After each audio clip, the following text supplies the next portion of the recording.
Here's what most people expect to feel when they stop chasing someone who hurt them: freedom, clarity, maybe even relief.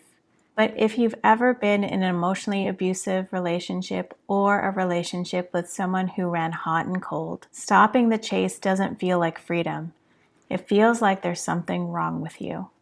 You keep reaching for your phone, you rehearse what you'd say if they texted, you check their profile, not because you want them back, but because the silence feels unbearable. That's not you being pathetic.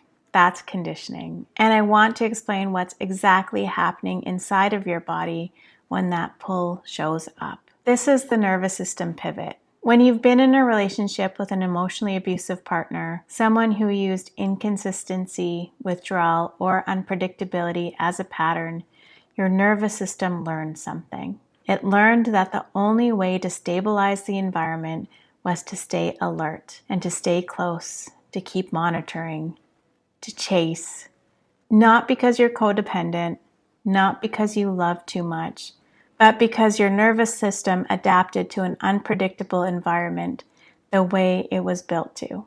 It went into a mode where the most important job it has was to close the loop. And chasing, reaching out, checking, monitoring was how it tried to close that loop. So when you stop chasing, your nervous system doesn't feel peace, it feels threat.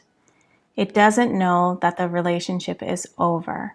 It doesn't know that you've made a healthy decision. All it knows is the loop is open and that loop feels like danger. So here's what happens when you stop chasing your abusive ex. And I'm going to give you the honest version, not the version that makes it sound easy. First, it gets harder before it gets quieter. The urge to reach out intensifies, the anxiety spikes, your brain starts manufacturing reasons why this time would be different, why one text wouldn't hurt. That's not love.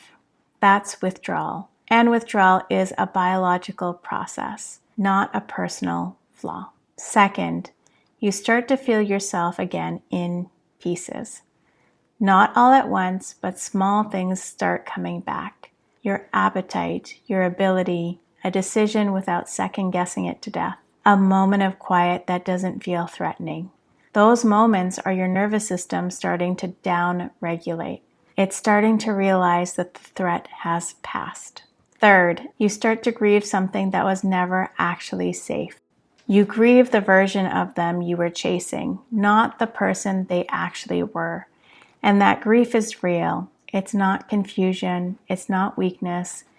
It's what happens when your system finally gets to see what it's been holding. I remember the first time I actually held myself back from reaching out. I had the text drafted. I'd been sitting with it for about an hour, and I just didn't send it.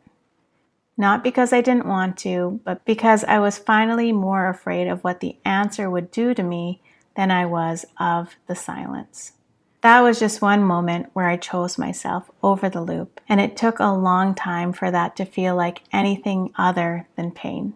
If your nervous system is still stuck in the loop right now, still monitoring, still on high alert, I built something specifically for that. It's a 5-day nervous system reset challenge inside my school community. You can check it out in the link below. Here's what I want you to know about stopping the chase. Not in the first week, but over time. Your baseline changes. The level of anxiety you were living at, the hypervigilance, the constant monitoring starts to feel less like your normal. And you start to recognize it for what it was. Your nervous system in survival mode. Your self-concept starts to stabilize. When you're in the chase, your entire sense of self is organized around them. Their moods, their responses, their availability. When you stop, there's a space for a question you may not have asked in a long time. Who am I when I'm not managing someone else? That question can feel terrifying at first, but it's also the beginning of getting back to yourself. The chase feels like love. I know it does. But what you're actually chasing is regulation.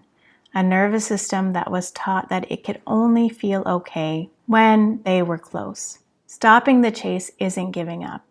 It's the first time you've chosen yourself. If you've stopped chasing but you don't know what comes next, watch this next video up here. And if you want support while you're figuring all of this out, check out the link to my community below.